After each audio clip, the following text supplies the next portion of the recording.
Hello, and welcome to Save Your Bacon, a device comedy podcast where we think we're helping. My name is Will. And my name is Zane, and just to show you how much we care, we have paper master degrees in therapy taped loosely to our walls so you can tell we're both professional and self-sufficient. That's right. Zane, how you doing right now? I'm doing very well. How are you doing? But question-wise, specifically. Question-wise, does that mean you have a question for me? That just means, do you have any questions for this episode, Will? You know, the answer to your question is not great.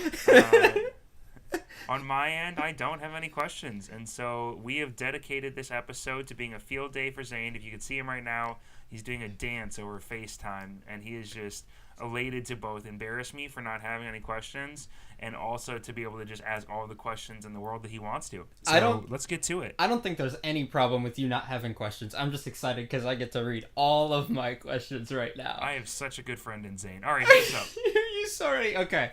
Here's your first question. This question comes from Reddit user Missing Remote, and the question is, how do I keep my kids quiet so that I can watch Skyscraper with Dwayne "The Rock" Johnson and follow the plot?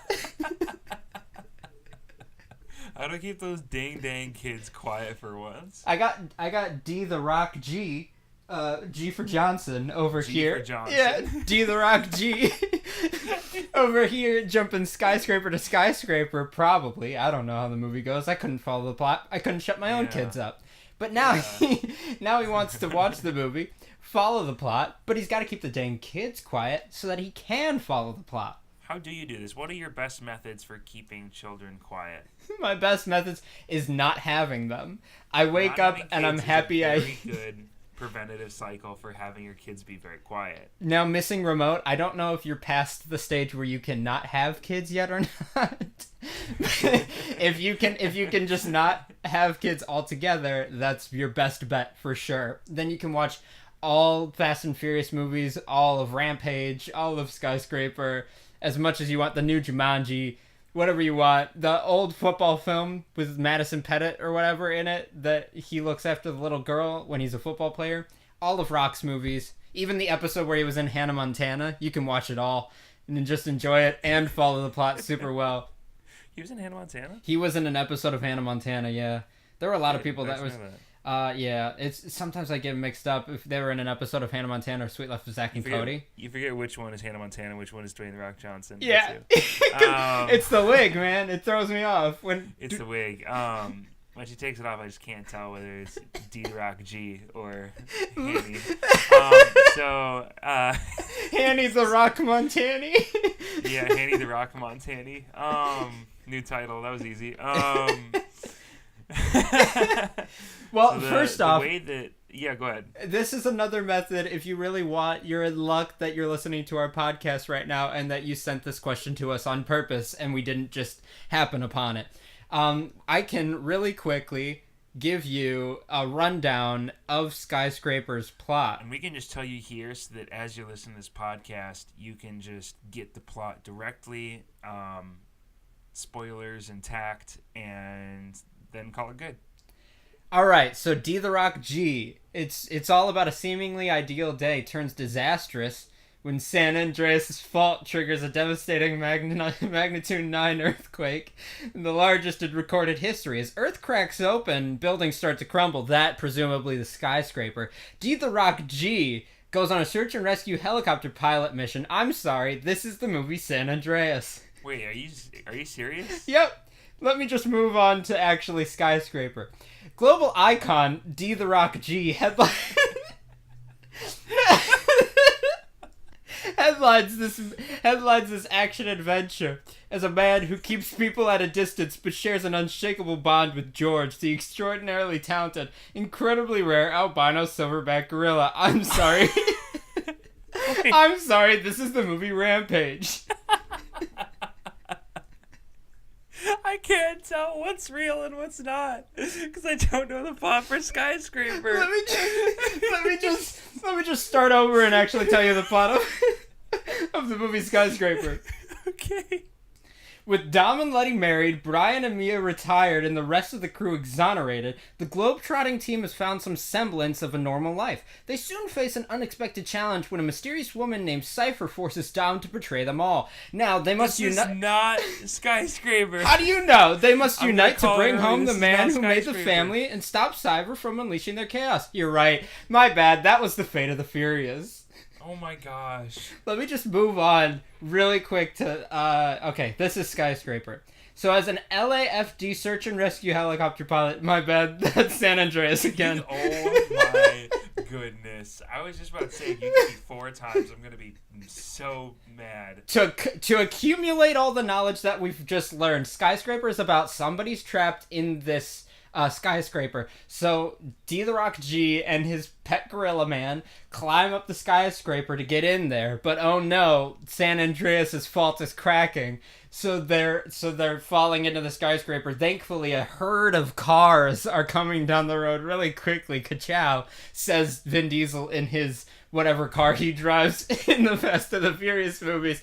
Also, Madison Pettit's there and is like, hey, I know what football is. Because of that one football movie.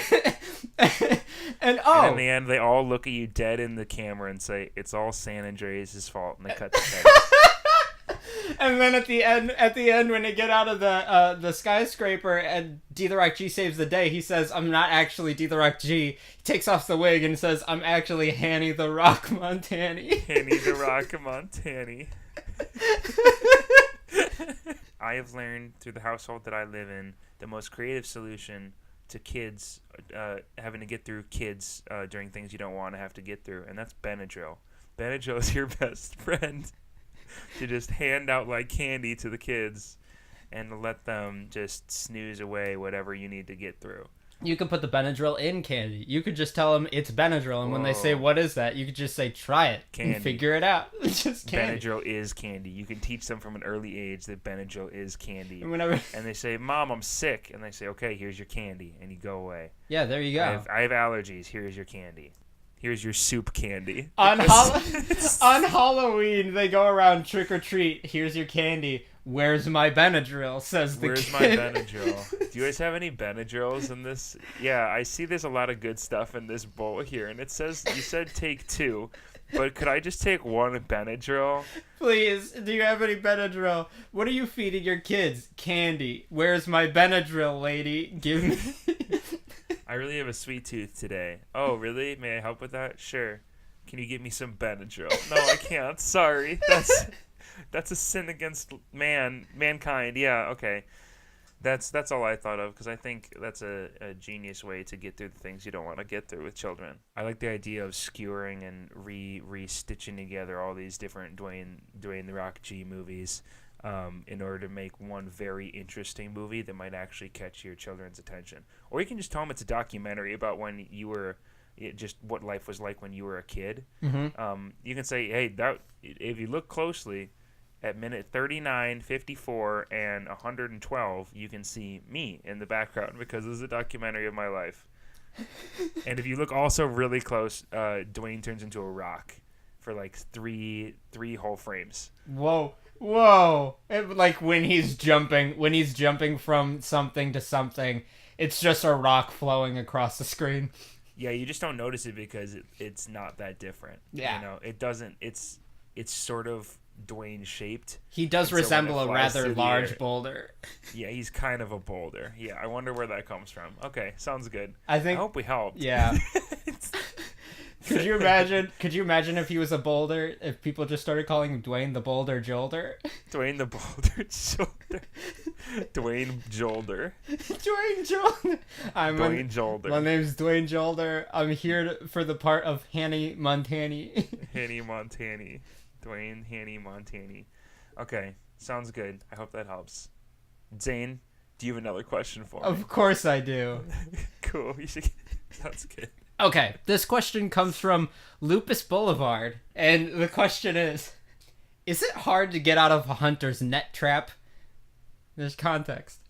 I've seen lots in shows of nets being thrown at people and them having a hard time to get out of it. Is it really hard to get out of? Have you ever tried getting into a shirt that doesn't fit right? Have you ever tried just getting on your regular old shirt? Your regular cotton, like, large size shirt and being like, oh no, I'm trapped, like, halfway through because you did something wrong. Absolutely. It's like that, except with real, like, stuff that's supposed to keep you out. Because if you push too hard on the shirt, it's just going to break. And these nets aren't supposed to. Yeah, exactly. It's like when you get into a shirt wrong, and instead of like, oh, I should back out and try again, you think, I'm just not pushing my head through the presumed head hole hard enough, so I gotta try again. And then you're just ruining your shirt. If you're just trying to, like, if you get into a hunter's net trap, you're obviously not falling into the net trap, like, prepared. You're not, yes, perfect. My pocket knife is perfectly meant for now because I was expecting this. That's where I bought my knife boots. You're gonna... Every video game has led me to believe that at one point in my life I will need knife boots. Or boot guns. Boot guns are going to be very helpful. If you have boot guns and you're trapped in a hunter's net trap, easy peasy lemon, getting out of that thing is going to be super squeezy. Easy peasy lemon, no more net. Easy peasy. Easy as lemons. Yeah, easy as lemons. Yeah, I think that boot guns are probably your answer if you want to get out. Because you said, how easy is it? If you're using your teeth, it's going to be kind of hard. I mean... I always bring a blowtorch also. Yeah. I have my gun boots and my blowtorch when I go on Amazon rainforest hikes. Yeah. Just in case I need to cause some unexpected deforestation or shoot a silverback gorilla. Just in case you happen upon a D the G movie. Do the G movie and need to shoot some gorillas. But overall it's going to be tough. You're not going to be prepared, as Zane said. Your arms are going to be wonky. They're going to be behind you. Your face is going to be shoved into it, and you're going to be more worried about get my nose out of this net hole than you are about getting out of the actual net. Let me just throw down some scenarios of what to do with what you will have in the random happenstances this happens to you. Let's say you're going out to the middle of the woods for a nice romantic picnic. And you said, hey, cute girl I've never met. Here I go into the woods 5 p.m. with this very wonderful picnic I've actually prepared. I've got the bottle of wine, I've got the bread, and I've got the cheese. That's all you need. That's really all you need. You're out there, bread, all of a sudden, cheese, wine, yeah. Uh-oh, bad deal, hunter's net. You're trapped. Let's say the hunter's net's made out of rope. Thankfully, in this scenario, don't worry, I've got you covered. You've got wine. Tell the rope to loosen up a little bit. Then you're gonna get out just fine. So you're saying the wine is gonna loosen up the rope because it loosens everyone up? Yeah, the wine's gonna loosen the rope up right away.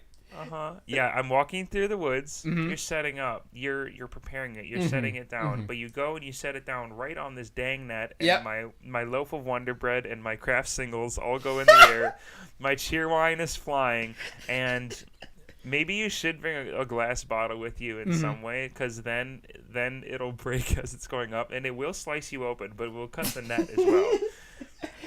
It's a lose-lose situation. Everybody loses. The thing that you win because you're out of the net. The thing they never tell you, though, is once you get in this situation and you finally get out of the first net, the reason I say first net is there's a good chance that if you're not careful, you're about to take a foot-long step into your second hunter's net, in which you will have lost everything that you had used to get out of the first hunter's net. Now, that can when I was a Boy Scout for the 1 week that I was in first grade before my parents told me that it was getting in the way of my grades, I was taught first thing that hunter's traps always travel in packs, and so that's why you can't trust it when you just walk on one hunter's trap and get out because your cheer wine bottle snapped and broke and cut open the net. You're gonna fall and you're gonna say, "Wow, lucky me! I only have a large piece of glass stuck in my eye." You're gonna start walking and you're gonna get caught up again, and there's no getting you out this time. That's true. If you were a Boy Scout at one point, then you've already got your BB gun and your arrowhead and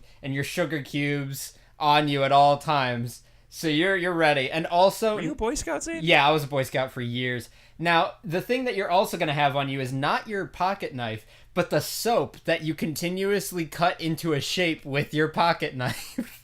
So, now, did you actually do that? Yes, all the time. When I was waiting for things, they'd give us a pocket knife, and I would take a bar of soap, and I would start scraping out letters. I made my name in soap. with my pocket knife. That was the only thing I ever. I thought that was just something cool people do in prison. No. Well, I mean, I guess carve soap. if I go to prison, I'm ahead of the game. They're gonna be like, I can't wait to see this guy try and make something out of the. Whoa! He's made his whole name out of soap in like 5 minutes. That's crazy. Oh my gosh, he must have been a Boy Scout from the ages of 8 to 11. And that's what's gonna make me king of prison. So to answer your question, not that hard to get out of the net. Hope that helps. Do you want another one, Will? Do you want another question? I do. I was waiting. All right. This question comes from Reddit user Zach Carlson. And the question is... I know it's Zach Carlson. All right. This comes from him. I'm dead serious. This question comes from that guy. And the question is, can exciting animals come back? Can they come back? Can exciting animals come back? Oh, already? Exciting. Yeah, can exciting animals come back? And there's context. I was wondering if animals that go extinct can come back if their common ancestor is still alive.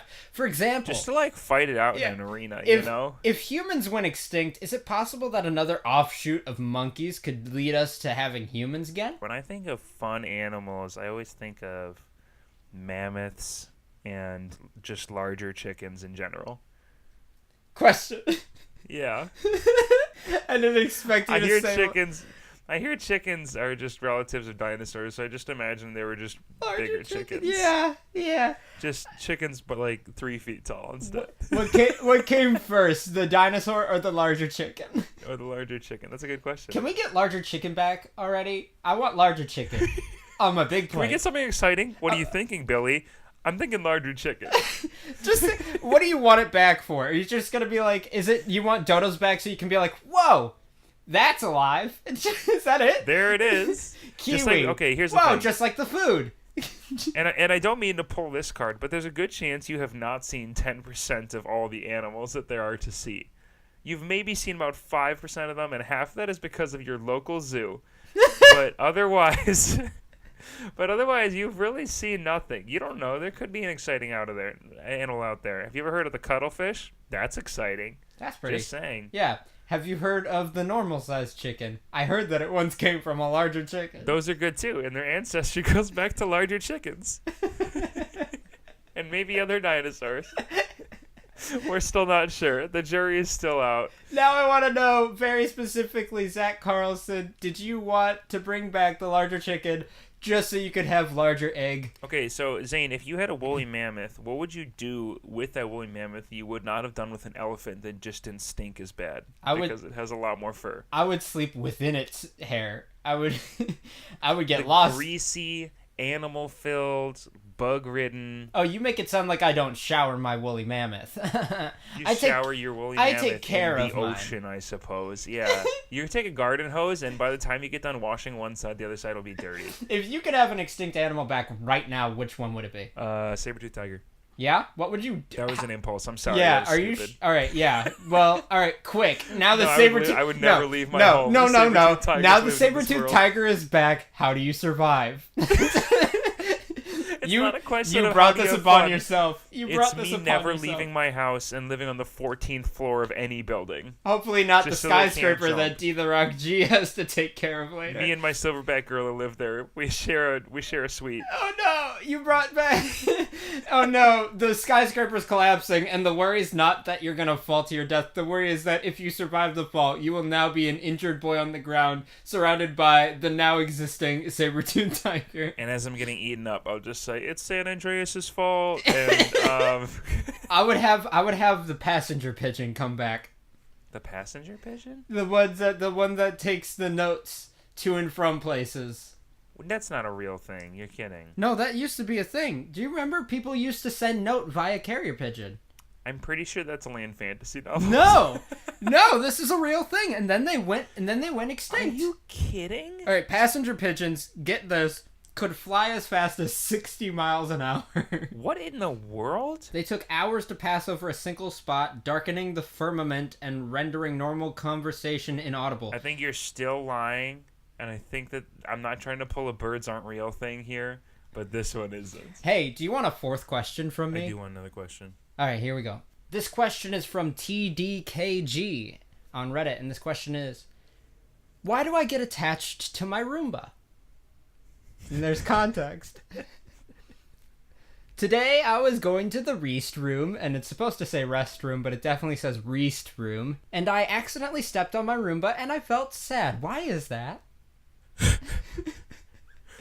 I mean, honestly, I feel like it's the motion. I feel like I have stuffed animals. I mean, I've had stuffed animals in the past where I will like step on them or find them after years, and I'll be like in a dusty box, and I'll be like, that's kind of sad. But at the same time, I remember being much more sad when the batteries died on my iRobot. Do you remember iRobot? Of course I remember iRobot. Or, sorry, not iRobot. Like there's the dog version of it. Yeah, there's the puppy. iDog. It was something like that, and the batteries died on it, and it would like walk around on these like crappy little wheels. If we're thinking of the same thing, and it would just make like 4 different noises and do literally nothing and slam into walls. But when the batteries ran out on that thing, or like it just stopped functioning, I felt like I'd lost a close friend of mine. Yeah, and I think it's the motion. Yeah, there's something about the motion that not literally just gives it life, but gives it a reason to be connected to. Like a weird one was, do you remember the robot dinosaur? No, tell me about it. Okay, I don't remember if it was called Rexbot or whatever, and it was like made around the same time the puppy was made, but then I had also a thing called It was made around the same time that puppies were first invented. Yeah, the puppies were created in a lab. Recreated by a labradoodle, the type of dog, the lab. Zane, what came first, iRobot or just puppies in general? Definitely iRobot with Will Smith. Will Smith. So there were 2 things that I had. There was the dinosaur, the robot dinosaur, and then a thing called Robo Sapien, which now that I think about it, bad name. The dinosaur was very good name. Was somehow very easy to get attached to because you could pet it, and then there was a chance that it started to love you when you pet it, and you were like, oh, I've got this adorable small dinosaur that really likes me. And then the Robo Sapien sucked because it was like you could press any button, and then out of nowhere it would just go, and then it would just start dancing and just go and it could do that whenever it wanted. And like, I don't know if I've ever told you this story, but in a similar vein, I remember when I first got Sims 2 for the first time. I was probably like 10 years old, and my sister wanted to watch me play, and I was like, yeah, cool. I definitely wanted to make an older, macho-looking male and hit on all the babes, but that's fine. I'll just make our family because my 7-year-old sister is watching. And I did that, and I made an entire family, and it looked pretty much like us. And when you start off the game, I didn't know any like the cheats or anything, so you don't have very much money. And so we got this crappy little house, and the stove was very bad because it caught fire the second day. Like 40 minutes into playing the game, the stove caught fire, and because I was still 10 years old and figuring out the game, I didn't know what to do. So my 7-year-old sister watched our entire family die in a house fire that was started on the second day of living, and she cried so hard that my parents didn't let me play that game for a very long time. And that's how I just thought of the idea of like, why do we put so much value on these things that have no meaning at all and no life to them? I mean, we can put just as much as we would put love into something like a Roomba, as I don't think you're alone on that. I think we all love a Roomba. It does us good. But I think, a Roomba? Yeah, Roombas rock. My dad has a Roomba, and it's amazing. And it's like a pet. It's literally like a pet. A pet that you love. I should say, the house here, I think they do have a Roomba. All right. Where I live right now, they do have a Roomba. And it's fun. There you go. It's like a pet that you love. But, on the contrary, there are robot things that are pets that you hate. Best prime example, frickin' Furbies. Do you remember that? Do you remember a Furby? Yeah, I think those were just around to scare people. Yes. I think the reason that we make the difference is because Roombas are just there to help you. Yeah. That's literally it. So you're like, oh, my little buddy. You step on it, and you're like, not only am I losing a friend, I'm also losing not having to use a broom. Yeah. But Furbies, you gain nothing. With a Furby, there are 2 things that I know that my Furby would always do. It would, at any given time, it would yell, "Feed me!" And then you would have to put your finger in its mouth and press its tongue so that it felt like it was being fed, which was terrible and terrifying. And my dad would also tell me that thing, it can wake up whenever it wants. That's the worst. Robo Sapien, dance whenever he wants, fine. Furby waking up whenever it wants. Feed me! Never okay. And I will tell 4 you why. a.m. feed me's are never No, good. it's worse. It's worse. My dad would say, like, he would come in to, like, tuck me in or whatever, and that thing would just start shouting behind him, and it would scare the hell out of him. But imagine being just a little kid who has this terrible fear that there are monsters under his bed, and at 3 a.m, when you're starting to fall asleep, this thing on your shelf just shouts, "You scared me!" And it's just out of nowhere in its voice. So scary. You're so convinced. You're finally convinced. All right, no monsters around. I've triple checked everything. What scared you? And then it just yells whatever Tell me, it wants. Furby. And you're just all of a sudden. How can you not have a fear that there are monsters haunting you everywhere? It's the worst thing. A Roomba does you good, but a Furby does you dirty. And as we all know, Roomba never does you dirty, because that's the one thing it's good at preventing is a mess. Dirt. Yeah, I agree. Way to tie it in there. Thank I feel you. like I can't really break that seal open because you just kept it on so nice. Hey, you have any more questions for us? Yeah, I do. You want another Oh, one? that's okay. I want to give you some middle stuff. Oh, Were you ready for that? shucks. Yeah. You were ready for it that Yeah, I time. weren't you? was. Yeah, I You were was. expecting it. You knew where we're getting. This is my episode. I've been paying attention. This is the episode you've been paying attention, looking at the time, the clock. So anyways, hey guys, what's up? It's Will here. I'm here with the only bit of information that I'm actually going to give you other than just commenting on Zane's question for this episode. And I'm here to say that you should check us out on, all of our platforms. If you haven't already, just in case there's something that's more convenient for you. A lot of people have heard of this podcast through Apple Podcasts, which I think is where we get most of our downloads from. But people can also check us out on Spotify, and they can download and check out specific clips of all the questions that we ask on YouTube. We'd also appreciate if you'd rate and review, give us those downloads like I was saying. There's subscribe and follow options on a couple different things. That really helps us know that you're there. Tell us what you love. Tell us what you want better of. And, of course, send in your questions, Zane. There's so much about this podcast that revolves around the people that are listening to it. Because this question podcast, this comedy advice podcast, cannot exist without the questions or the advice to be given to all of you listening in your beautiful ear holes right now. You can email us those questions at saveyourbaconpodcast@gmail.com. That is saveyourbaconpodcast@gmail.com. Also, you can reach us on Twitter or Instagram. Both are the same username. They are @ZaneandWill, or you could use #SaveYourBacon and #ZaneandWill on social medias. Help us find you quicker and easier. You can DM us probably. You can comment on audiograms if you see those around.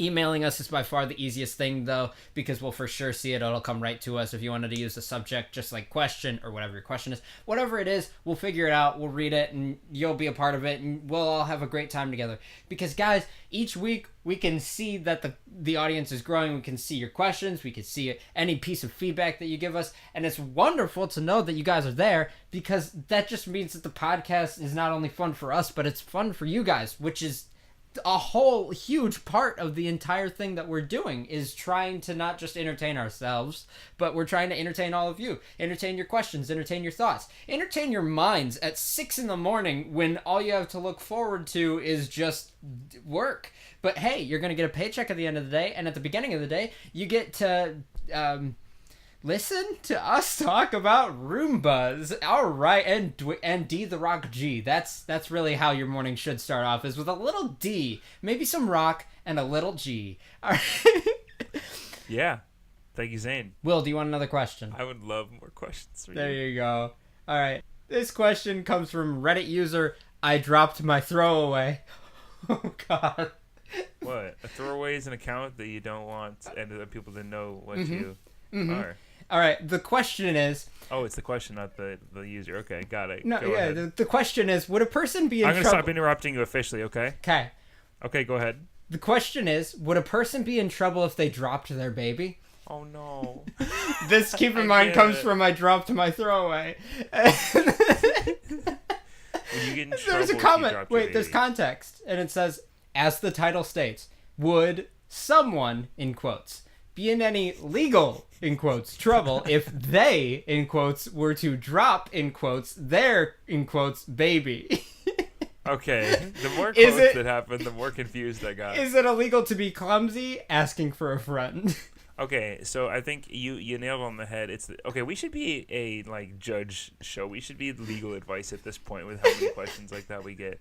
But I just want to say I think this is definitely a big mood thing, right? Big like, taste. It's big taste where it's like you have to decide how you want to react to the fact you're dropping your baby. Here's the thing: dropping your baby, not illegal. If you drop your baby, you say, "Oh my goodness, my baby," and you grab after it, and you're like, "My baby," and you run away, just like swaddling it.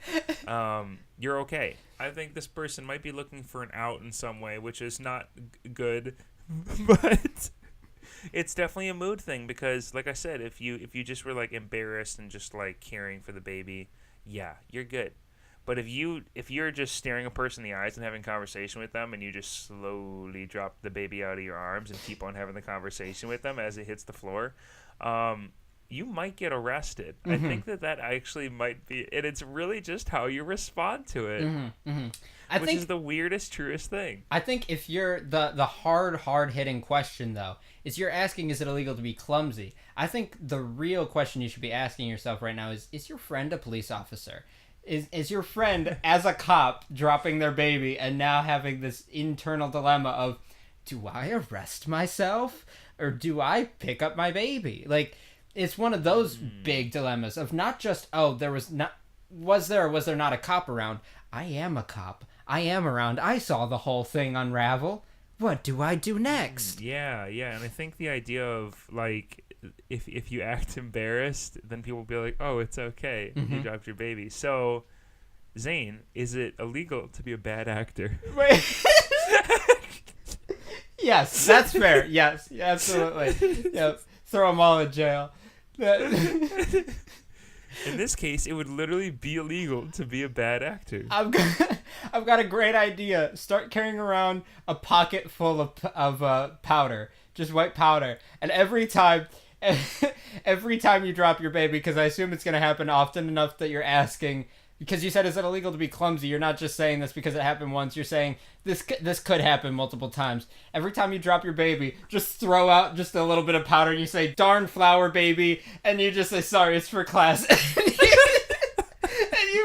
you play it off to the crowd like you dropped a flower child. But you put really... a couple of AA batteries in its back pocket so that when it drops, they just spill all over the place. And so when it starts crying, you'll just be like, "Huh, the batteries came out, but it's still crying. This thing's defective." This sucks. I'm returning it and walk away. We're doing a scary job at helping this person. Yeah, no, I think that's a really good piece of advice. I think this is a good piece of advice, but I feel like we can't go too far without scarily helping this person drop their child. We can cut it off with, is it illegal to be clumsy? No. Is it illegal to be a bad actor? Yes. Is it illegal to not be prepared with flour in your pocket? That's questionable. Yeah, because that also ties into the acting. You really got to play up the flour game. Also, if your friend drops a baby that's not theirs, again, clumsy... Everybody's clumsy. Oops, Butterfingers. But if you're a bad actor, that's not gonna land well for you. Neither will the baby. Hey, do you want another question? I would love another question. Here we go. This question comes from Reddit user DJ Nice Eva B. And the question is it illegal to steal water from the ocean? Oh my goodness. And the context is illegal. Asterisk. And it's as if I were to pump water into a few trucks and take it to another place, like to make a personal ocean. Okay, if you went in the ocean and said, "This is my ocean. This is Dave's ocean," this is Dave's ocean here. This is Dave's ocean here. And you used it whenever you wanted. I think that would not be illegal because as long as you're not telling everybody else to get out, right? But if you make a personal ocean, you got a lot of stuff. You got a lot of trucks. This is not a couple of trucks to make an ocean, my friend. A couple of trucks is a small pond. I was gonna say, I'm glad that you're already to trucks because I feel like step one is like you took a bucket, like one of those sandcastle building buckets, and you saw the ocean and you thought, you scoop it up, and you just took the bucket of ocean water. You ran home. You ran to your yard, you threw it in the yard, you saw the ground soak up the water, and you said, "Progress." And then you ran back to the and then you ran back to the ocean with your bucket. It was like, "I'm coming, ocean." But now you're on the trucks, and now obviously you've got the ball rolling on this whole idea.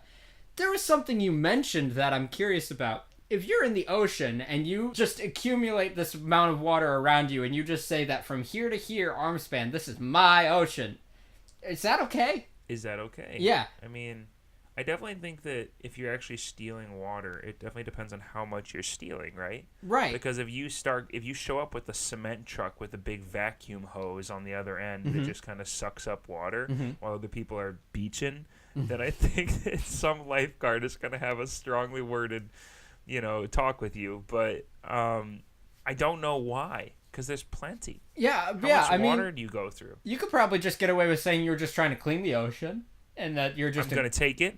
I'm going to make it good again. And I'm going to bring it back. The thing is, could you, just if you didn't want to get all these trucks, instead invest in fencing and just fence yourself in the ocean and claim the ocean as, for lack of better terms, a plot of land? Yes, a plot of land. Could you also just dig into the ocean floor so that the water just comes with you? And then just keep on digging until you get below your yard. Right, Dig so you back make a up. tunnel to your house. It's basically a big water tunnel that the water just comes through, and now you do have part of the ocean because it's all connected. Is that illegal? Question. Would the ocean, kind of like if you took the cap out of the drain in a sink and it all started swirling down and whatnot, if you did that, a tunnel from the ocean up into your yard, as soon as you got the hole in your yard, would it all just start draining into there and then like popping out into your yard and then... That's how geysers are born, Zane. Ole Faithful was a dog named Old Faithful who dug really hard in the ocean until it came back up where the geyser is now. That's literally all it is. Thank you, Old Faithful, for your sacrifice. It was before scuba gear. He died in the making. Poor thing. He got right to the end before he collapsed. He now floats Because atop... he did the whole thing. Obviously, he went the whole way. He now floats atop Old Faithful before he could not Every move. 12 minutes, the body of the dog, Old Faithful, flies up 400 feet in the air and falls right back into the water hole. A 68-year-old Labrador Retriever corpse just lays in the water. Oh, there's Old Faithful again. And it's on top of Old Faithful. And this is Old Faithful Geyser, named after the corpse that lays on it. Named after the dead dog that lays on the geyser itself. We meant to bury the dog, once catch it next to the geyser, bury it next to the geyser. Unfortunately, when we started to dig its grave next to the geyser, we created a second geyser. We dug too deep trying to make a grave for the dog and ended up making a second geyser. This is Old Faithful 2, and the dog blows out of that one half the time, too. Tricky dog, Old Faithful, ain't he? Ain't that just the way? Ain't that just the way? Oh my goodness. We should come back next week with some actual information on water law. Because I think that would probably answer a lot of our questions, just knowing a single bit of information about water law. Probably, is my guess. If you had stolen ocean water and you started to create your own personal ocean, would it therefore become open to the public? Zane, once it what was... is ocean? Ocean is big water. Big water. What's big water? Big taste. Big taste. No, that's not what I was looking for. Hit me. What is the relation of ocean to pond? Ocean to pond? Yes. Alright. If you decided to put a cup of ocean water in your hand, you have created a pond. A cup of ocean water in your hand, Yeah. you've created a pond. Yeah. If you drop the water, have you killed a pond? If you drop the water and it bakes in the sun until it is evaporated in the air, have you killed a pond? Wait, here's a real question. If you take a cup in your hand and create a pond, if you drop that in the ocean, is it now all ocean or is it now a pond in the It's a ocean? big pond. If I take a Did handful of water, Did you just it's now make pond. the ocean the Drop an biggest ocean. pond? I just made it the pond. Welcome to the pond. Hey, you guys want to take a trip? We're going to take a cruise. Oh, where are you going on the cruise? The pond. I'm going around the pond. Want to Just tag going along? across the pond. All right. Hey, guys, this is the end of our show. We want to say thank you to our listeners and followers for making this podcast possible. Big thanks again, once again, to our question askers, all of which today were thanks to Zane, and to our parents who birthed us. This has been Save Your Bacon. My name is Will. My name is Zane. Guys, take it easy. And if it's easy, take it twice.